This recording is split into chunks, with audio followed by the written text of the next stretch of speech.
I, 19F, never thought I'd be posting here, but I'm at my wit's end and need some outside perspective. This whole situation has me questioning everything, and I just don't know what to do anymore. For some background, my parents divorced when I was 12. It wasn't a messy split or anything, they just grew apart. My dad remarried 2 years ago to Sarah, 38F. At first, things were okay between us. We weren't best friends or anything, but we were civil. That all changed a few days ago. Last week was Sarah's birthday. My dad, being the generous guy he is, bought her this really expensive diamond necklace. I'm talking seriously fancy. It probably cost more than my car. Sarah was over the moon about it, showing it off to everyone who'd look. The drama started 2 days after her birthday. I was at their house just hanging out and doing some laundry. My apartment's washer is broken. Sarah came storming into the living room, face red and eyes wild. She started yelling at me, asking where her necklace was. I was completely confused and told her I had no idea what she was talking about. She didn't believe me. She kept insisting that I must have taken it, that I was jealous of her and wanted the necklace for myself. I tried to stay calm and told her again that I hadn't touched her necklace, let alone stolen it. But she wouldn't listen. My dad came home in the middle of this and tried to calm things down. He asked Sarah to explain what was going on, and she told him that her necklace was missing from their bedroom. She said she'd last seen it that morning before going to work, and now it was gone. And apparently, I was the only one who'd been in the house all day. I told my dad that I hadn't even been in their bedroom. I'd just been in the living room and doing laundry in the basement, but Sarah kept insisting that I must have taken it. She said things like, "Who else could it be?" and "She's always been jealous of me." That last part really hurt. I've never been jealous of Sarah.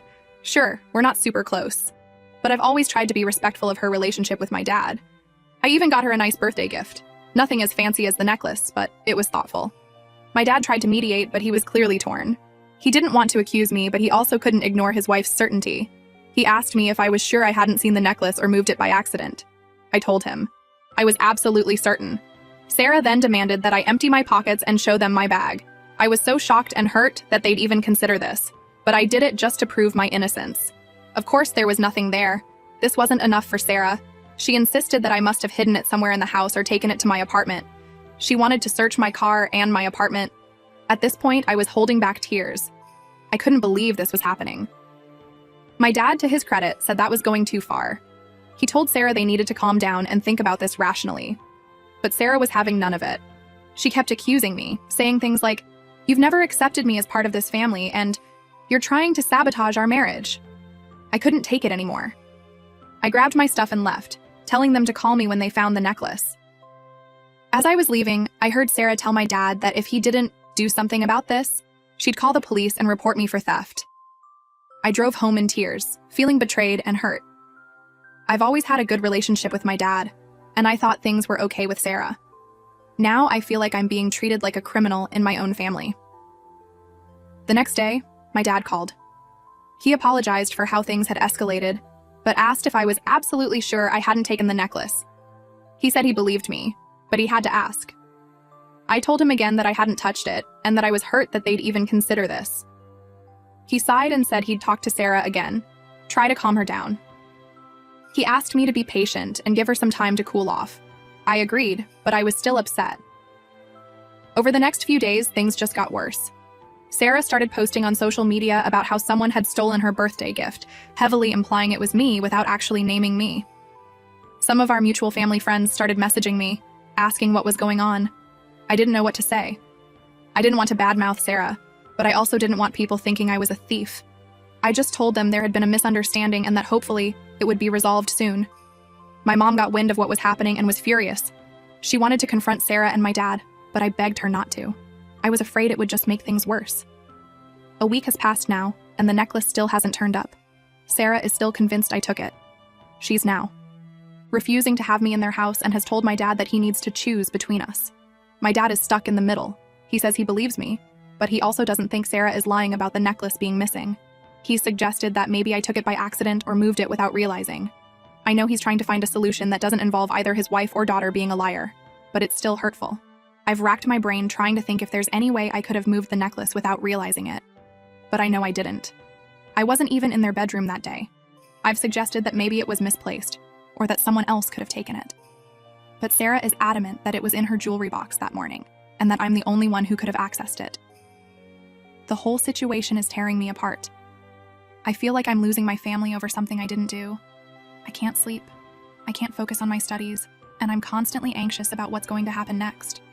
I've thought about just buying a replacement necklace to end this whole thing, but I know that would be seen as an admission of guilt. Plus, I couldn't afford something like that anyway. My friends have been supportive, telling me to stand my ground and not let Sarah bully me, but they don't understand how hard it is to have your family doubt you like this. The worst part is, I feel like this has permanently damaged my relationship with my dad. He says he believes me, but I can tell he has doubts, and every time he asks me to just think really hard about whether I might have moved the necklace, it feels like another little betrayal. I've always been close to my dad, even after the divorce. He was the one who taught me to always tell the truth, to stand up for what's right. And now, it feels like he's questioning everything he knows about me. As for Sarah, I don't know if our relationship can ever recover from this.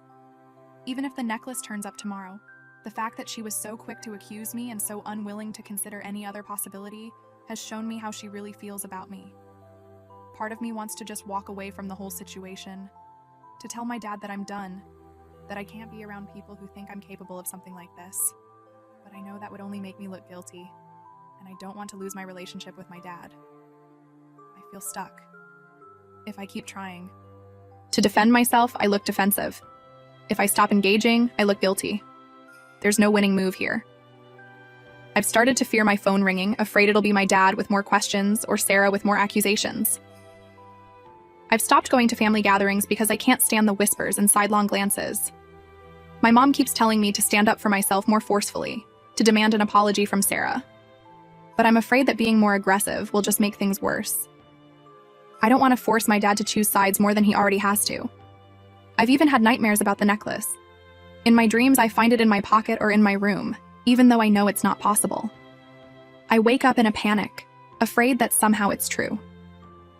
The rational part of me knows that the necklace has to be somewhere in their house. It has to have been misplaced or overlooked. But with each passing day, it seems less and less likely that it'll be found. At this point, I don't even care about proving my innocence anymore. I just want this nightmare to be over. I want my family back. I want to be able to hug my dad without feeling like he's wondering if I'm a liar. I want to be able to go to family dinners without feeling like a pariah. But I also know that I can't just give in and say I did it when I didn't. That would be betraying myself and everything my parents taught me about honesty. So now I'm turning to you, Reddit. Should I have done something differently? Is there anything I can do to fix this situation? I feel lost and alone, and I could really use some outside perspective. Update. Hey everyone, I'm back with an update on the situation with my stepmom and the missing diamond necklace. A lot has happened and I'm still processing everything, but I wanted to share what went down. It had been about 3 weeks since my last post. Things hadn't gotten any better. Sarah was still accusing me of stealing her necklace, and my relationship with my dad was strained. I had stopped going to their house altogether, which hurt because I used to spend a lot of time there. The breakthrough came completely by accident. I was at the local shopping center, just trying to distract myself with some window shopping. As I was walking past a coffee shop, I saw a familiar face through the window. It was Sarah. At first, I thought about just walking away. I didn't want another confrontation. But then I noticed. She was sitting with a man I didn't recognize. They seemed to be having an intense conversation. I know it wasn't right, but I couldn't help myself. I found a spot where I could see them without being obvious and watched. Sarah looked nervous, kept glancing around like she was afraid of being seen. Then, to my shock, I saw Sarah reach into her purse and pull out a small black velvet box. My heart started racing. It looked exactly like the box my dad had given her the necklace in. Sarah handed the box to the man. He opened it, looked inside, then closed it quickly and put it in his pocket. They talked for a few more minutes. Then the man got up and left. I was shaking. I couldn't believe what I had just seen. Without thinking, I had taken a few pictures with my phone. They weren't great quality, but you could clearly see Sarah and the man, and Sarah handing over the box. I didn't confront Sarah. I was too scared and confused. Instead, I called my dad. My voice was shaking as I asked him to meet me outside the shopping center. He must have heard the urgency in my voice because he agreed immediately. When my dad arrived, I was a mess. I was crying and shaking. He looked really worried and asked me what was wrong. I took a deep breath and told him everything I had seen. At first, he looked confused, then angry, then just sad. He asked to see the pictures I had taken. As he looked at them, his face got redder and redder. He asked me if I was absolutely sure about what I had seen. I told him I was. The box looked exactly like the one the necklace came in, and Sarah had been acting so suspiciously. My dad was quiet for a long moment. Then he said we needed to go home and talk to Sarah. I was scared, but I agreed. We drove to their house in silence. When we got there, Sarah was already home. She looked surprised to see us both, especially me. She started to say something about me not being welcome, but my dad cut her off. He asked her very calmly where she had been that afternoon. Sarah said she had been running errands. My dad nodded and then asked her if she had met anyone while she was out. Sarah hesitated for a second before saying no. That's when my dad brought out his phone and showed her the pictures I had taken. The color drained from Sarah's face. What followed was the most intense conversation I've ever been part of. My dad asked Sarah over and over to explain what was in the pictures. Sarah tried to deflect, saying I must have photoshopped them or that it wasn't what it looked like. But my dad wasn't having it. He kept pushing, asking who the man was, what was in the box, why she had lied about meeting someone. With each question, Sarah got more and more flustered. Finally, after what felt like hours but was probably only about 30 minutes, Sarah broke down. She started crying and admitted everything. The necklace had never been stolen. The day after her birthday, she had taken it to a friend's house for safekeeping. The man in the coffee shop was this friend, and she had been picking up the necklace from him. When my dad asked why she had done this, Sarah's answer made me feel sick. She said she had never liked me coming to their house.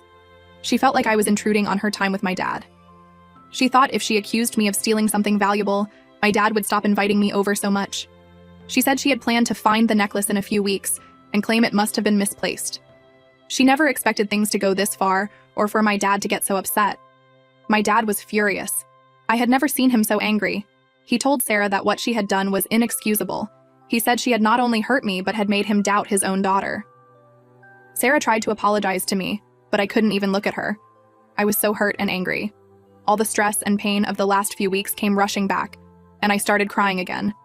My dad told Sarah to go and get the necklace from her friend immediately. She left, still crying. While she was gone, my dad hugged me and apologized over and over for not believing me completely. He said he should have trusted me and that he had let me down. When Sarah came back with the necklace, my dad took it from her and put it in his pocket. He told her that her behavior was unacceptable and that he needed time to think about their relationship. He then turned to me and said I could come and stay at the house whenever I wanted, for as long as I wanted. But I was too hurt. I told him I needed some time and space. I left their house feeling a mix of emotions. I was relieved that the truth had finally come out, but I was also deeply hurt. The fact that Sarah had deliberately tried to drive a wedge between me and my dad was hard to process. Over the next few days, I got a lot of calls and messages. My dad called multiple times too. Check on me and to apologize again. He told me that he and Sarah were going to start couples counseling, but he understood if I didn't want to be around her for a while. Sarah tried to call and message me too, but I wasn't ready to talk to her. Her messages were full of apologies and explanations, but they all felt hollow to me. My mom was furious when I told her what had happened. She wanted to confront Sarah herself, but I asked her not to.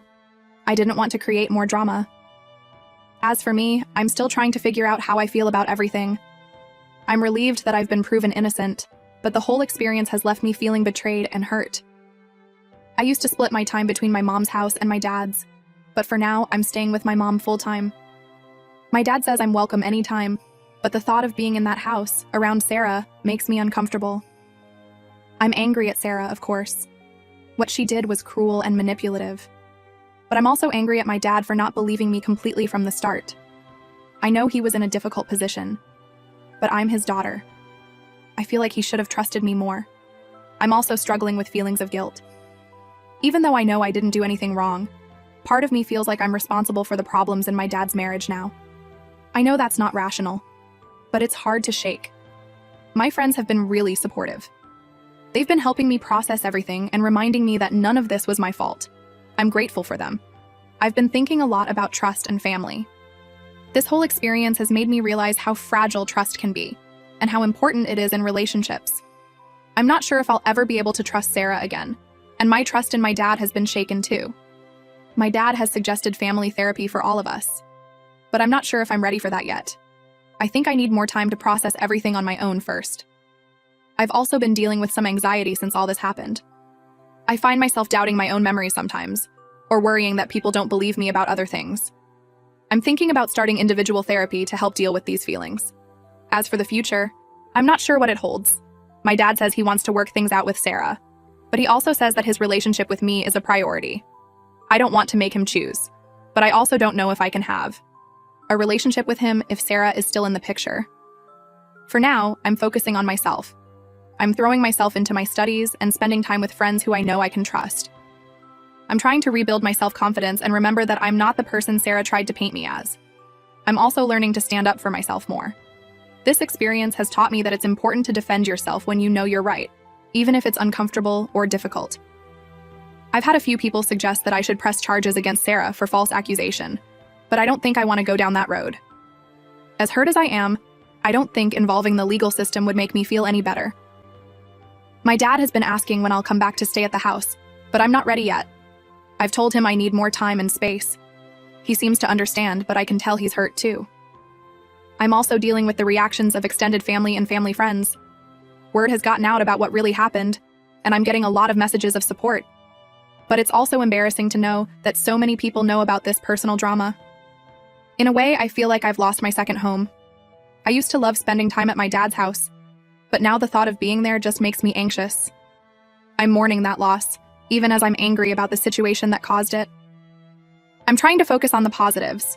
The truth came out, I was vindicated, and I learned some important lessons about standing up for myself. But it's hard not to dwell on the negatives too. I'm not sure what the long-term effects of all this will be on my relationship with my dad. I love him, and I know he loves me. But this has definitely created a rift between us. I hope we can repair it over time. As for Sarah, I honestly don't know if I'll ever be able to forgive her. What she did wasn't just a mistake or a misunderstanding. It was a deliberate attempt to hurt me and damage my relationship with my dad. That's not something I can easily get past. So that's where things stand now. The necklace has been found. The truth has come out. But the fallout is still ongoing. I'm taking things one day at a time and trying to focus on healing. Thank you to everyone who supported me in my original post. Your kind words and advice meant a lot to me during a really difficult time. I'll post another update if anything significant changes.